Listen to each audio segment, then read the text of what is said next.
ভাবুন তো, যে টিমের জন্য আপনি মাসের পর মাস পরিশ্রম করলেন, গ্র্যান্ড ফাইনাল শুরু হওয়ার মাত্র 10 মিনিট আগে যদি সেই টিমই আপনাকে কিক করে দেয়, তাহলে আপনার কেমন লাগবে?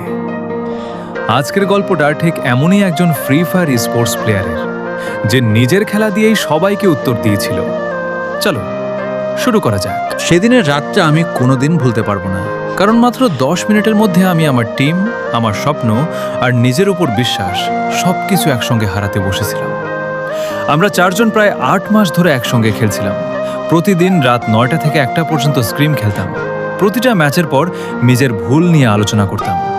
আমাদের একটা স্বপ্ন ছিল, একদিন বড় কোনো ফ্রি ফায়ার স্পোর্টস টুর্নামেন্ট জিতব। অনেক টুর্নামেন্ট খেলেছি, অনেকবার হেরেছি, কিন্তু কেউ কাউকে ছেড়ে যায়নি।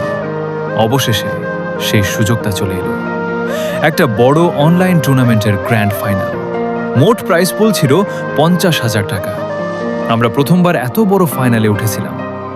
সারাদিনের প্রস্তুতি শেষে আমি রাত 8টার দিকে অনলাইনে এলাম।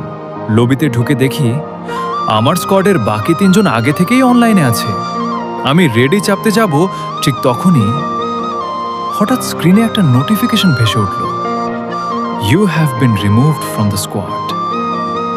প্রথমে আমি ভেবেছিলাম হয়তো ভুল করে কিক হয়ে গেছি। আমি সঙ্গে সঙ্গে ক্যাপ্টেনকে কল দিলাম, কিন্তু সে কল কাটলো। আবার দিলাম, আবারও কাটলো। তারপর আমি মেসেঞ্জারে লিখলাম, কি হয়েছে, আমাকে কিক করলে কেন? 5 মিনিট কোনো উত্তর নেই। তারপর শুধু একটা রিপ্লাই এলো, তুই কিছু মনে করিস না, ফাইনালের জন্য আমরা অন্য একজন প্লেয়ার নিয়েছি।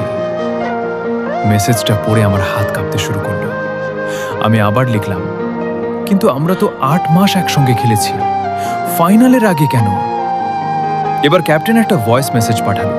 সে বলল, দেখ, এটা পার্সোনাল কিছু না, যে প্লেয়ারকে নিয়েছি সে আমাদের চেয়ে ভালো, ও থাকলে জেতার চান্স বেশি, আমরা রিস্ক নিতে চাই না। ভয়েস মেসেজটা শেষ হওয়ার পর আমি কিছুক্ষণ ফোনের দিকেই তাকিয়েছিলাম। 8 মাস শুধু একটা ভালো প্লেয়ার পাওয়ার জন্য আমাকে এভাবে বাদ দিয়ে দিল। আমি কিছুই বুঝে উঠতে পারছিলাম না। ঠিক তখনই আমার ফ্রেন্ড লিস্টে একটা নোটিফিকেশন এলো, একজন পুরনো টিমমেট আমাকে ইনভাইট পাঠিয়েছে। আমি তখনও জানতাম না এই ইনভাইটটাই আমার পুরো গল্প বদলে দিতে চলেছে।